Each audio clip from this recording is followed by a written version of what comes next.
Bom, pessoal, então nos últimos capítulos vocês viram aí a importância da proteína, né? Que além dela trazer bastante saciedade, ela tem uma função estrutural importante. Então, na construção de cabelo, pele, unha, na preservação do tecido muscular ali, que é o que vai garantir um resultado estético bacana na hora de fazer o emagrecimento.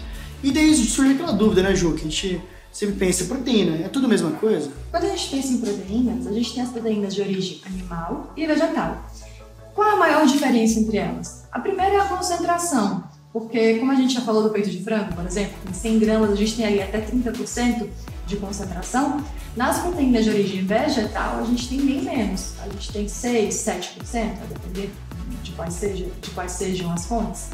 E o que acontece? Além dessa questão da concentração impactar no volume, ou seja, a gente precisa consumir bem mais fontes de proteína vegetal para conseguir a mesma concentração de proteína da origem animal. Além dessa questão do volume, tem a questão também da qualidade dessa proteína, dos aminoácidos. Aminoácidos, voltando aqui para a analogia, aminoácidos seriam tijolinhos.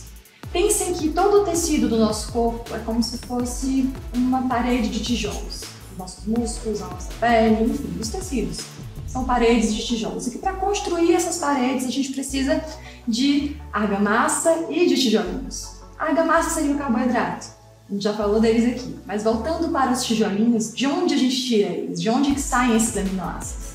Das proteínas. E o que acontece? As proteínas de origem animal possuem o pacote completo de tijolinhos que a gente precisa. A gente tem tudo ali. Já as de origem vegetal, não. Elas têm os tijolinhos, mas eles são ali incompletos. A gente precisa unir as fontes para que a gente tenha o pacote completo. A gente precisa unir fontes de proteínas vegetais para que a gente tenha um perfil de aminoácidos igual ao de uma fonte animal. Isso aí é mais um fator que dificulta, né, Bruninho, para a gente prescrever? Sim. Inclusive quando você parte para suplementação, assim, né? Pensando em whey versus proteína vegetal. Muita gente chama de whey vegetal, mas não é vegetal, né? Whey vegetal. Whey é um termo que você designa apenas para a proteína do soro do leite, que é whey, e a proteína vegetal você fala proteína isolada, vegetal, tudo. E o que você vê a maior parte das indústrias de suplemento fazendo é misturando ali dois tipos de proteína vegetal diferentes. Você vê às vezes combinações entre a proteína do arroz, isolada do arroz, com a proteína isolada da ervilha, por exemplo, que é nessa tentativa, assim como a Ju falou, de agregar os dois tipos diferentes de tijolinhos ali, ter um banco de tijolos completos, vamos dizer assim, né? Exato, e assim, é interessante a gente falar, né, que quando a gente pensa em suplemento proteico, seja em whey, seja em origem vegetal, o que é o suplemento proteico, né? Porque isso é uma dúvida que é bastante frequente ainda, por mais que a gente tente desmistificar isso aqui em rede social, no consultório, ainda é uma dúvida muito frequente e pertinente, né? A gente não aprende na escola o que é um suplemento proteico. Então, o que é o suplemento proteico? Do que é feito? Do que tem naquele pozinho?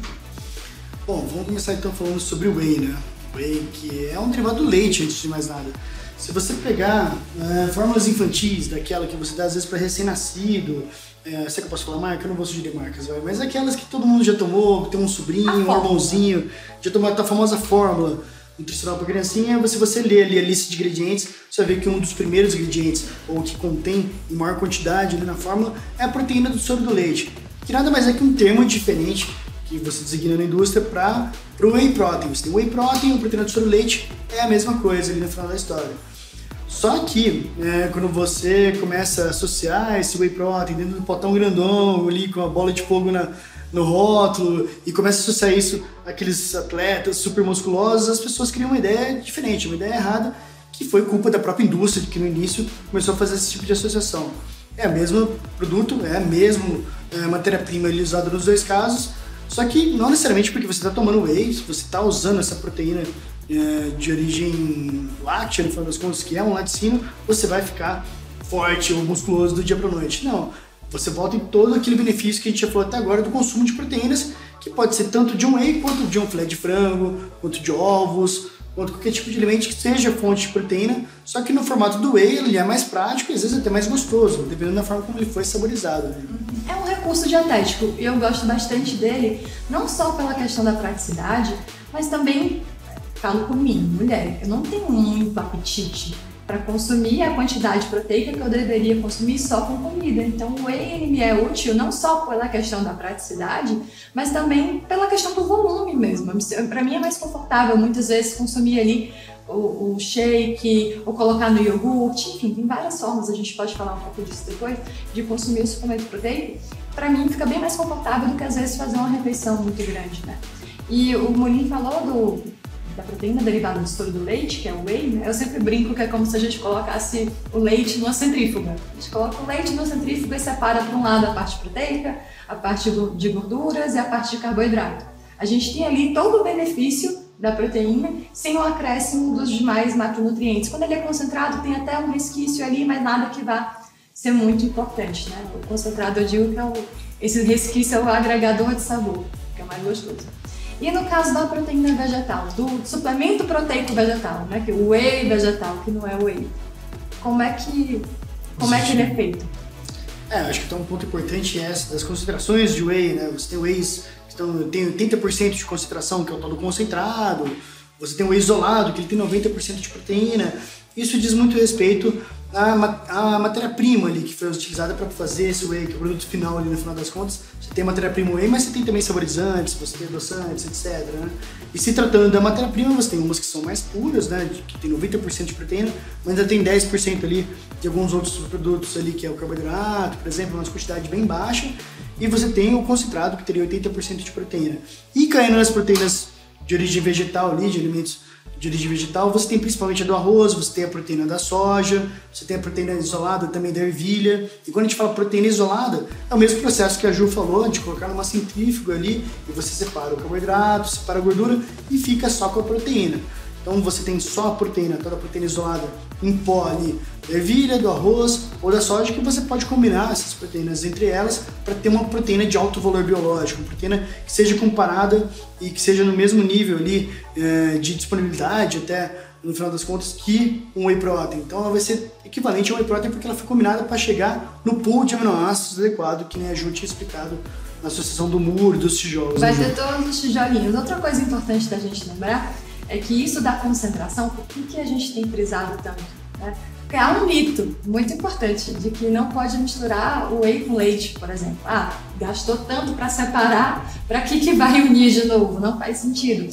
Na verdade faz. A questão é, com o whey, a gente não só tem o benefício de separar a proteína dos outros macronutrientes, mas, sobretudo, da concentração. Para mim, esse é o ponto-chave. Assim, a gente consegue, num volume muito menor, um aporte proteico muito maior. Exatamente. Daí você pega um leite que normalmente num copo teria 6 gramas de proteína, você coloca o whey e você está consumindo ali 25 gramas de proteína. Então, o leite proteico, por que não? Não leite. Não vai acabar desfazer a proteína do whey de nenhuma forma, você não vai perder essa proteína, não, você só vai deixar um alimento ainda mais proteico. É a mesma coisa que jogar um whey na banana, amassar na banana, adicionar um whey no iogurte, de inúmeras formas você pode usar esse whey, né? Bom, então a gente esmiuçou tudo ali sobre alimentação e tudo mais, mas a gente não foi no ponto central, o que realmente interessa, qual que é o alvo central de todo esse curso aqui, né? O propósito desse curso é ensinar as pessoas a emagrecerem e tendo um bom resultado estético e emagrecer com saúde antes de mais nada, né? E eu acho que é importante a gente então pensar como é que seria então uma dieta de déficit calórico e principalmente se tratando de proteína, qual que seriam as quantidades de proteína, como é que eu preciso atingir a quantidade de proteína ali, partindo do déficit calórico.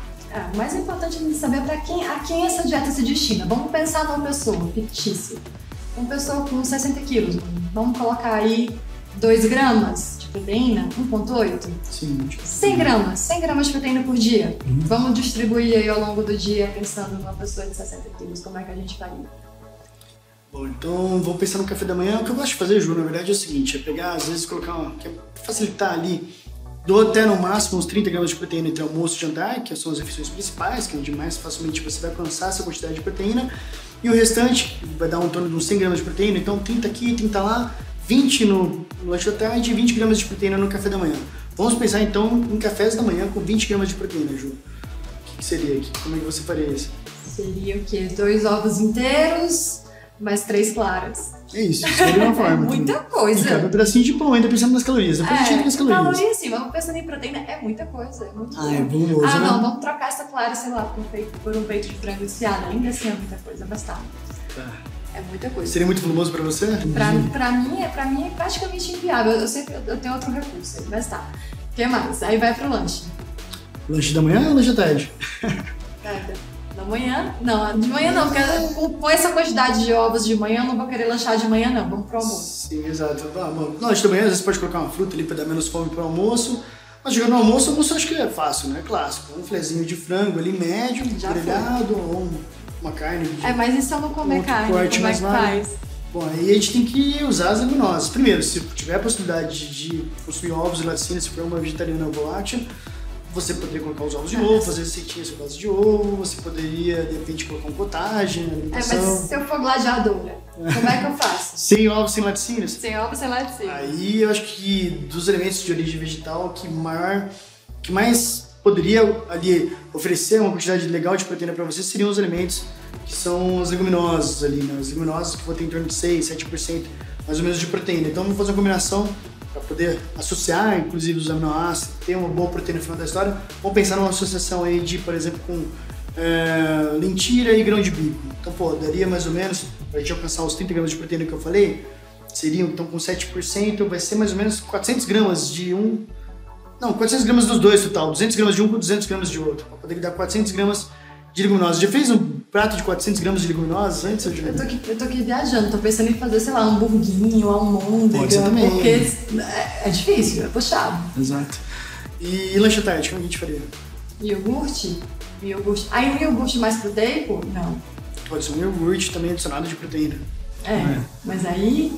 Tá, mas pensando só em alimento, como é que a gente faria? Um iogurte... 2 iogurtes, pelo menos. Vai poder ter 20 gramas, um iogurte tem o quê? 7 gramas? 7 gramas, eu preciso de 2, dá 14 gramas de proteína, mais um pedaço de queijo. Talvez 2 iogurtes e um pedaço de queijo. Mas daí a gente tem que colocar fibra ainda, precisa de uma fruta também. Então teria que ser 2 iogurtes, um pedaço de queijo, ainda mais uma fruta. Eu já tô satisfeita. Você começa a jantar ainda. Beleza. E no jantar, como é que a gente faria? No jantar é essa história do almoço mesmo. Tendo um bifinho ali ajuda, mas se quiser ir pra proteína vegetal, vou ter que colocar bastante leguminosas ali. E aí pode ser que até feche a conta, né? Mas que nem você disse, você vai ficar muito saciado ali. Lembrando que antes de mais nada, isso seria uma ótima dieta de déficit calórico, porque você ia ficar saciado o tempo todo, né? Fome você não ia passar, né? A função técnica, né? A função do déficit a gente atingiria, mas e o conforto? Exato. E o prazer com essa dieta? Será que eu ia ter também? Não, você teria que colocar algumas outras coisinhas ali e contar com as calorias dessas coisinhas. Né? Eu disse que eu uso recursos, né? O suplemento proteico para mim é o meu melhor amigo, porque como eu sempre prezo pela manutenção da minha massa muscular, ou quiçá um certo ganho, eu tenho 60 quilos, eu preciso de 100, 120 gramas de proteína por dia, mais ou menos isso aí que faz um pouco. Então, sem o suplemento proteico, eu teria que comer muito. Para mim fica bem complicado, ainda mais estando em consultório o dia inteiro, inviabiliza um pouco. Então daí ver carne aquela em vez de consumir 2 iogurtes, de repente um iogurte adicionado de uma dosezinha de whey, ou no café da manhã, de repente na pressa ali, você pegar um pãozinho integral com uma fatia de queijo e uma dose de whey com leite, ou de repente uma bananinha amassada com whey. Bem por aí. Já dá uma facilitada, né? Eu sou dessa vibe, eu pego o whey e coloco, eu gosto muito de fazer um frappuccino, eu gosto de whey com café, nesse calor que tá fazendo, eu boto bastante gelo, canela, aí em vez de comer 5 ovos, eu como um ovo. Fica ali equilibrado. Fica bem interessante. Lembrando que uma coisa que a gente frisou bastante no início do curso e que é fundamental quando a gente está tratando de dieta para ter bons resultados é a adesão, né, Ju? Não adianta fazer um negócio impossível de fazer. E aí eu acho que os suplementos entram principalmente para poder te ajudar a ficar na dieta mesmo naqueles dias que às vezes está na correria ou que você está sem muito apetite, entra como facilitador, né? Total, o papel aceita tudo. Tudo que a gente coloca no papel, ele vai aceitar. O paciente, a rotina dele, que muitas vezes não se adequa às coisas às quais o papel se adequa. Então, assim, o suplemento, ele não só ajuda nessa parte de praticidade, como de conforto, no meu caso, como muitas vezes até da questão palatável. Tem muitas receitas gostosas que a gente consegue fazer com o suplemento proteico que fazem aí, às vezes, de um docinho, né? O bolinho de caneca que eu prescrevo com frequência para os meus pacientes faz o maior sucesso e eu gosto muito dele também. Bom, pessoal, até aqui a gente tentou ao máximo esclarecer todos os mecanismos que envolvem o emagrecimento, né? Os mecanismos por trás da tomada de decisão acerca das dietas, mas como a gente deixou bem claro, né? Quanto mais individualizado for, quanto mais em consideração forem levadas as preferências, né? As condições físicas mesmo de cada um, melhor. Portanto, apesar da gente ter tentado deixar as coisas mais claras, A gente não está dizendo aqui que dá para fazer sozinho, que é para fazer sozinho sempre. A gente não está sugerindo que isso seja feito. É possível? Até é. Mas é sempre melhor quando há o acompanhamento de um nutricionista para que você evite de fazer besteira, que você evite de colocar a sua saúde em risco, né? E sobrepor as questões estéticas à questão da saúde, que isso a gente não quer de forma alguma. A gente tem que preservar o nosso bem maior, que é a saúde, a qualquer custo, né, Murilo? É isso aí, ninguém aqui quer resumir um curso de 5 anos em alguns minutos de vídeo, né? Esse que é o problema de mídias sociais, assim, né? A gente tenta, às vezes, dar alguns conselhos, falar sobre dieta de uma forma mais generalista e tem que tomar cuidado com isso, né? O importante mesmo é que você passe com um nutricionista e tenha um acompanhamento de um profissional para poder te dar a mão ali e te levar ao longo desse percurso que é o resultado que você busca. Mas falar em mídia social, se vocês tiverem alguma dúvida, quiserem conhecer um pouco mais do nosso trabalho, estamos nas redes sociais, Juliana Meirelles. Anderson Molin, que vai estar a Molin no Instagram. Justamente. E caso vocês queiram, em breve a gente vai fazer uma série de lives, então caso queiram mandar dúvidas, caso não tenha ficado alguma coisa clara o suficiente, aguarda que a gente vai voltar. Muito em breve aí. É isso aí. Valeu, galera. Obrigado.